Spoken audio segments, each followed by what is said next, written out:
Hey guys, Patrick here, your nutrition coach from Perform and Transform. In this video, we're talking all about sodium. So what is sodium? How to reduce your blood pressure, and how we can flavor our food without all that added salt. So what is sodium? So sodium is a micronutrient, meaning it doesn't give you any calories. It is just a mineral. Now salt is good, but however, if we have too much salt, it's bad. If we had too little salt, that's also bad. So everything in moderation. So here in the North American diet, most people are having way too much salt. And so on average, the consumption of salt is over 3,400 milligrams every single day, when the recommended amount is only 1,500. So we're having almost double, triple the amount of salt that we need. And as a result, it's causing a lot of destructive damage to our body. So what does sodium actually do for our body? It does a couple things over here. So sodium helps maintain fluid balance. So it helps regulate the water in our body.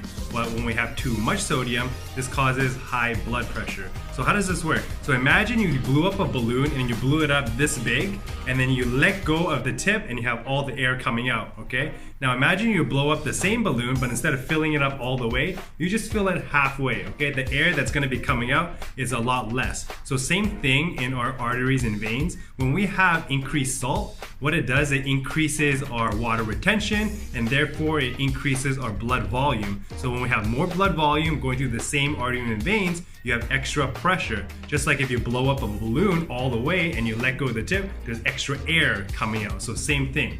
A couple days ago, my mom, she had an emergency in her condo. There was a leak in the sprinkler system. And so imagine you have pressurized water going into the sprinklers and there was a leak, and so pressurized water went everywhere. My mom called me the other day. She said, oh my goodness, there's water coming out from the ceiling, from the wall, from the floor. And so altogether there was 72 units affected, and it caused a lot of water damage. So this is the same damage that can be caused in our internal organs when we have too much and too high of a blood pressure. So it's really important to make sure that we're having the right amount of sodium. So what are the benefits of a low sodium diet? So obviously it is going to help lower and regulate your blood pressure. It's going to reduce the risk of a heart attack or heart disease. If you have all that pressure going into your heart, it's going to cause damage. It's going to lower your LDL cholesterol, or your bad cholesterol. It's going to decrease your risk of kidney damage, reduce the hardening and thickening of your arteries, reduce bloating, swelling. It curbs your salt cravings, decreases the risk of headaches, builds stronger bones. So if you have too much salt, it draws calcium out of your bones, and when you have calcium out of your bones, this causes your bones to be brittle, and something called osteoporosis, which is terrible. It reduces your chance of kidney stones. So kidney stones is excruciatingly painful. Your kidneys, what it does, it helps filter some of the waste products in our blood. So when you have too much minerals and salt in our blood, it helps filter that out. So same way if you have a washer or a dryer. If you have a dryer, you gotta change the lint, right? It collects all the lint. So same thing with our kidneys, it collects all the extra waste and it collects all the extra minerals. So we have too much salt, too much minerals, it filters that, and as a result, you have kidney stones, and that's the last thing you want because it's very, very painful. It also helps pump your heart more efficiently and effectively, and it lowers your risk of stomach cancer. So how can we reduce our sodium intake? I have one tip for you, and it's very, very simple. How we can do it is by just removing processed foods alone. So processed food has a lot of extra salt. So anything that's in a can, that's packaged, has a lot of sodium. So getting things that are fresh is gonna really help you out.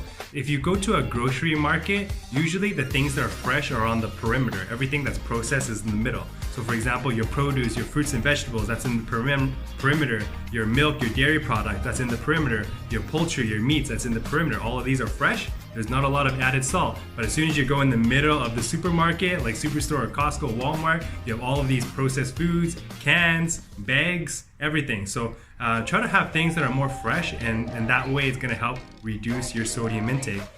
So when we don't have extra salt in our food, how can we flavor our food? Very, very simple, through herbs and spices. So you can use herbs and spices, you can use lemon juice, you can use infused oils, you can use chilies and peppers, but you have to be careful not to have extra sauce from a bottle. If you have like barbecue sauce, honey mustard sauce in a bottle, inside that bottle has a lot of sodium. So you want to try to make your own. So For example, if you like hot sauce, you can make your own hot sauce with chilies and peppers.